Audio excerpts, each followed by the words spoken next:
喺今集開始之前，希望各位觀看呢條片嘅朋友或者網友，你哋可以用1至2秒嘅時間嚟到訂閱我哋嘅頻道，作為對我哋嘅支持，等我哋做得更加好。我哋今日要做呢個菜咧，叫做五色菜脯絲。咁材料就有紅辣椒、菜椒嚟嘅，洋葱、雞蛋、菜脯同埋粟米筍。今日呢個咧係一個齋菜，大家係想話要加啲肉嘅，就可以將啲粟米筍變咗做肉絲。輔料咧就會用到薑同埋蒜頭，你就冇用紅葱，因為我哋會有洋葱。我哋將大蒜拍一下，咁咪可以將嗰外邊嗰層衣好容易就除咗啦。再將佢拍爛，炒菜時就更加容易出味。薑切片，菜脯浸水，目的咧第一就係清潔啦，第二咧就係其他嘅異味清除咗佢。大概浸佢10到15分鐘到。呢個紅辣椒比較大，唔需要用太多，我大概1/4個到，就拎嚟切絲。啲粟米筍洗乾淨之後，1開4。嗰啲粟米筍係比較細條，將佢1開3或1開2都得。今次用嘅係一個紫皮洋葱，因為佢有顏色，我哋就唔想用白洋葱。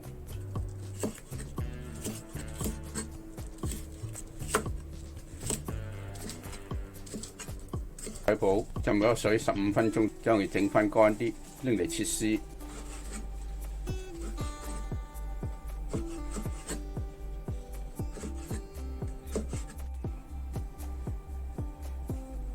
除咗雞蛋，其他4種材料我哋已經切成絲，加埋雞就有5種顏色，就有5絲。5種材料嘅配比可以根據你哋嘅口味嚟到加減，唔一定係一個規定嘅。我哋用1隻雞蛋，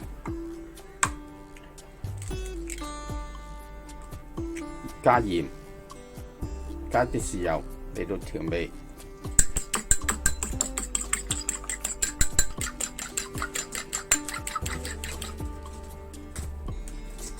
浸過嘅切咗絲嘅蘿蔔乾咧，中小火慢慢烘乾佢，佢更加容易入味。咁大概烘3分鐘度，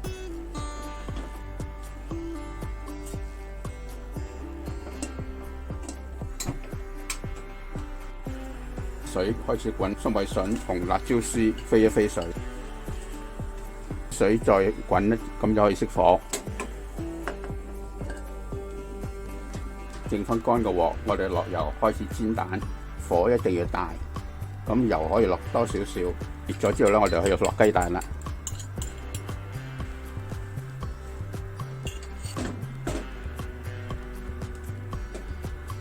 雞蛋就開始成型啦，你可以將佢反轉佢。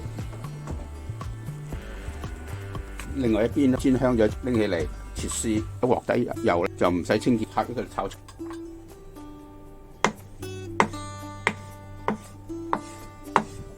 用翻正位啲鑊底油，就用中火爆香嗰啲料頭。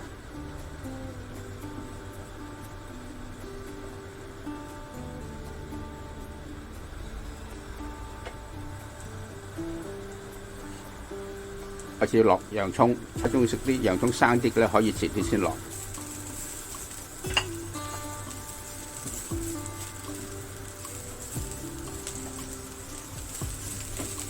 將啲紅辣椒、粟米筍放埋落去，再炒。將個火較翻大少少，都差唔多啦。菜脯絲再放埋去炒。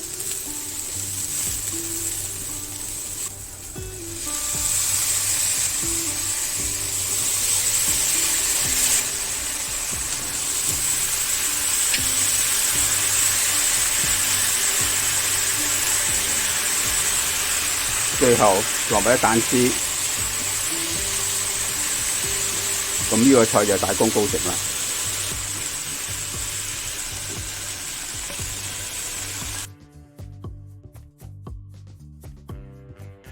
今集已經差唔多啦，多謝各位嘅收睇。詳細食譜我哋會上傳喺 Facebook 嘅專頁裏邊，有興趣嘅話可以查閱。另外，如果喜歡我哋頻道嘅話呢，可以訂閱我哋嘅頻道，以作對我哋嘅支持。希望大家喜歡。我哋下集再見啦，拜拜。